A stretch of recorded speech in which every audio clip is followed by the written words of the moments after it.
I really want to know what happened to Sabine Wren's family. That's a mystery after Star Wars Rebels. I'm really surprised The Mandalorian Season 3 did not address, because after the first time Bo-Katan got the Darksaber from Sabine, after it was handed to her once Sabine defeated Gar Saxon, the Wrens were present to pledge allegiance to Bo-Katan. Now that the Darksaber's been destroyed and the homeworld reunited, I was kind of expecting Sabine's family to be there, but because I suppose they're saving her first live-action debut for the Ahsoka show, that is the perfect place to explore that. Some fans think they died during the Purge of Mandalore, but I don't think so, because back when he was doing Star Wars Rebels, Dave Filoni made it very clear to everyone he doesn't kill characters off for no reason. They might be dead, but I do think we're going to see them in Ahsoka, especially if Bo-Katan's going to appear. They're going to thread elements of both shows together. What do you guys think? So moving on, it's been a bit of a quiet news cycle in terms of Star Wars updates, but it's the calm before the storm. Today we do have a bit of a wild one, and I want to give you my thoughts, but first of all, let's dive into what Bespin Bulletin have exclusively revealed. This is regarding Rogue Squadron, the cancelled Patty Jenkins film. Every few months, a little tidbit comes out, but today, as you're gonna see, we kind of dodged a bullet, so here's what they say. Star Wars Rogue Squadron was announced all the way back in 2020, with the intention of the project being released in December of this year. Oh my gosh, that came around so quickly.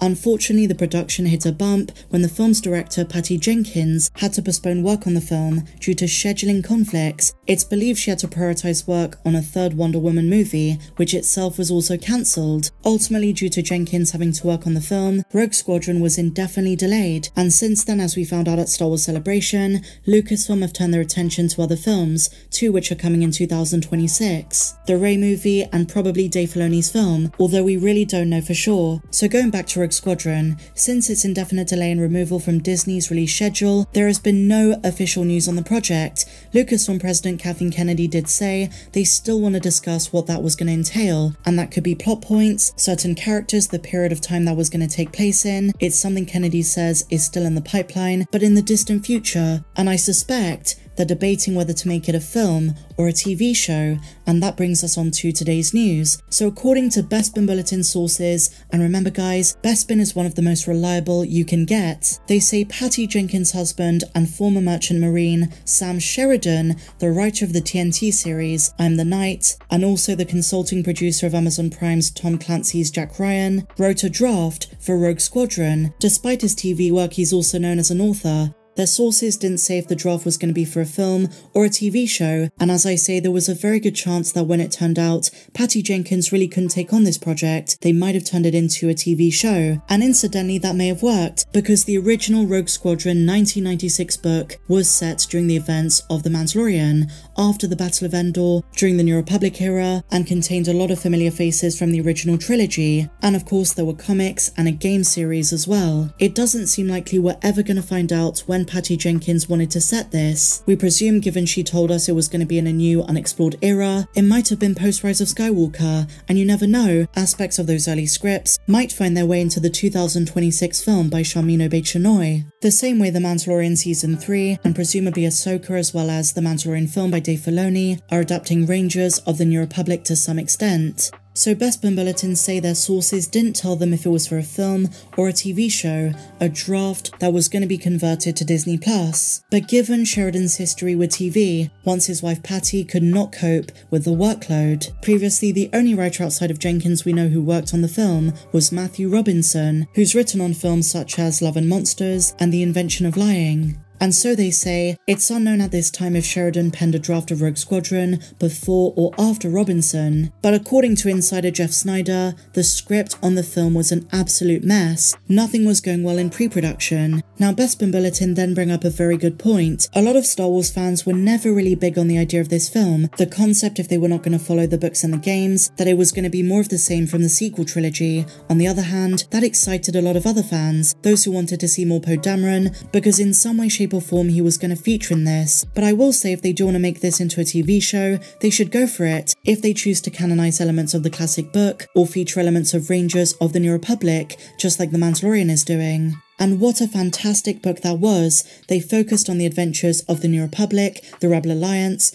during a time where Coruscant was under Imperial reign. It revolved around the Squadron's first major mission to liberate the former capital of the galaxy. The Squadron faced various challenges, dangerous missions, internal conflicts, and encounters with very powerful Imperial forces, ones you don't want to come across. So in a way it was very similar to some of the missions from Star Wars Rebels, and a lot of the animated show, as well as presumably some things in Star Wars Ahsoka, may have been inspired by some of those EU books, particularly in Rebels, the side missions. Given the fact Obi-Wan Kenobi canonized Corran Horn, he appears later in the timeline in this book as well as some fan favourites like Gavin Darklighter, the cousin of Biggs, so I do think there is potential if they do want to do this during the New Republic, but only if there's substance in the story they want to tell. It's never going to be an exact adaptation. But seemingly, according to most sources, the scripts for this, whether it was going to be a TV show or a film, were an absolute disaster, a complete mess. But you know, what's been really good to see is there's been a recent push by Lucasfilm to incorporate elements, characters, and stories from the expanded universe into canon. Of course, Thrawn, Pelion, all of the stuff in the Ahsoka show. We might see Salamiri. I think in one way, shape or form, whether it's Shin and Baylan, or maybe even Ezra Bridger, we will get some kind of Sabayoth figure. Not to mention in the Book of Boba Fett, the inclusion of Fixer, one of Luke's friends,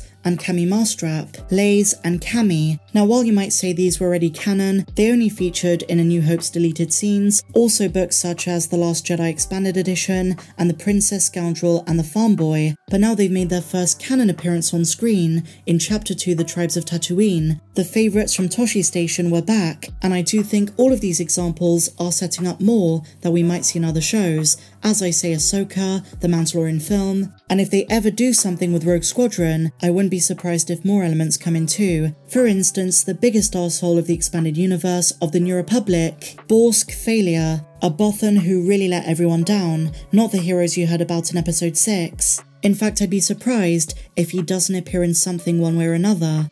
And so now, my dear friends, in other Star Wars news, Luthen Rail actor Stellan Skarsgard has provided an update on Andor Season 2. We spoke about the comments he made regarding the 10 times he practiced Luthen's speech, but now he says Andor Season 2 is going well, in spite of Tony Gilroy not being there.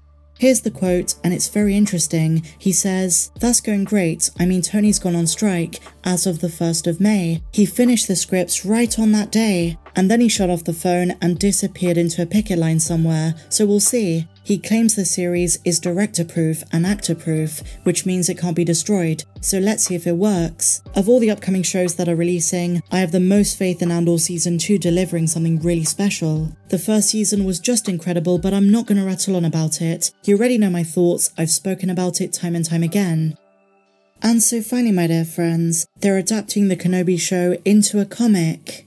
I think I speak for a lot of fans when I say this is coming very late in the day, and I'll be completely honest, usually I'm very excited for adaptations, but I'm not too sure how I feel about this one. I'll definitely be curious as to the art style of this, how they depict Qui-Gon's Force ghost, little things like that, but overall, I'm not as excited as I am for the Mando ones. And I'm very curious how many fans are genuinely interested in this. I can imagine certain sequences working better in comic form, for example the Princess Leia chase sequence, but otherwise I'm not too sure. Share your thoughts on it and everything we spoke about in the comments down below.